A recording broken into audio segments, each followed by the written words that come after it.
Ang programang ito ay rated SPG. Striktong patnubay at gabay ng magulang ang kailangan. Maaaring may masiselang tema, lengguwahe, karahasan, sexual, horror o droga na hindi angkop sa mga... Papa, ano pong ibig niyong sabihin sa panaginip ko? Maligayang pagbabalik muli at welcome back dito sa aking munting channel. Narito na nga ang ating pakabangan ngayong Lunes at sa panibagong taon dito sa Abot Kamay na Pangarap. Napagtanto nga dito ni Giselle na panaginip lang pala ang lahat ng akalain ni Giselle na nagising na nga itong kanyang ama. At dito naman na nilapitan at kinausap ng mahinahon ni Giselle itong kanyang ama at tinanong na kung ano daw ang ibig sabihin nito na may makakasama na nga itong si Giselle. At dito naman na dumating itong si Annalyn at napayakap ng husto itong si Giselle sa kanyang pamangkin.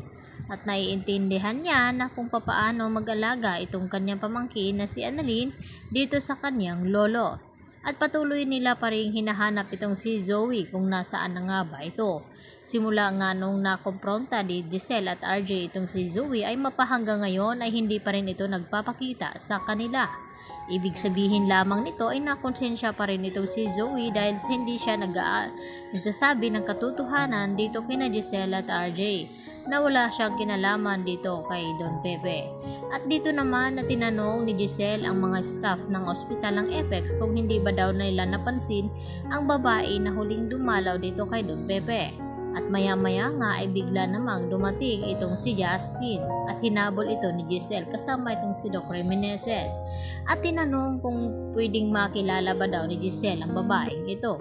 At hindi naman kumibo ang babaeng ito hanggang sa sinabi ni Giselle sa kanya na hindi naman daw ito ang mastermind sa kidnapping ng kanyang ama.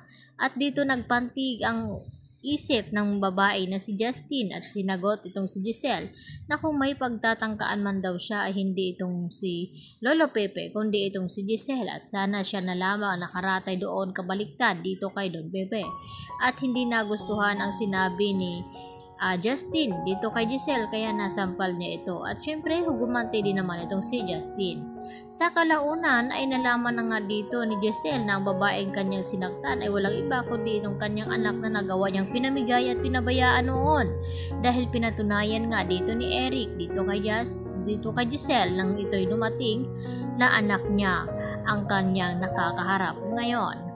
At dito na nag-back out agad itong si Justin at hindi makatingin na diretso dito sa kanyang ina. At dito naman na sinabi ni Eric kay Justin na ngayon na nga ay alam na ni Giselle ang buong katotohanan ano daw ang gagawin nito. At dito naman na sumagot si Justin sa kanyang ama na wala daw siyang gagawin dahil kinalimutan na daw niya itong kanyang ina na si Giselle.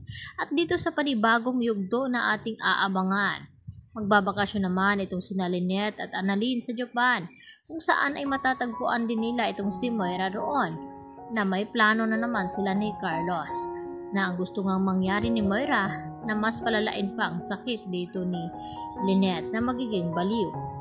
At sa pagsapit ng panibagong yugto ng Abot Kamay, dito na rin magigising itong si Don Pepe upang siya ang magpapatunay na dalawang apo lamang ang illegitimate na tunay na tanyag at tagapagmana at sina Annalyn Santos nga at itong si Justin na anak nga ni Giselle at siya rin ang maghihirang sa kanila na tagapagmana ng Apex Hospital dahil itong si Zoe ay hindi nga tunay na anak dito ni RJ at hindi nila tunay na kadugo at pagbabayarin naman ngayon ni Don Pepe itong si Zoe at itong si Moira sa lahat ng kanilang ginawa sa kanya.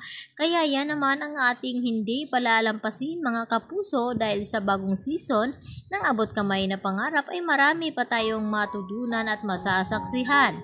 Lalo na itong anak ni Giselle at itong kanyang dating karelasyon na si Eric. Yan po ang aking panibagong latest update today at maraming pong salamat sa inyong pananatiling panonood dito sa aking munting channel mga kapuso. Happy New Year at hanggang sa muli, maraming salamat.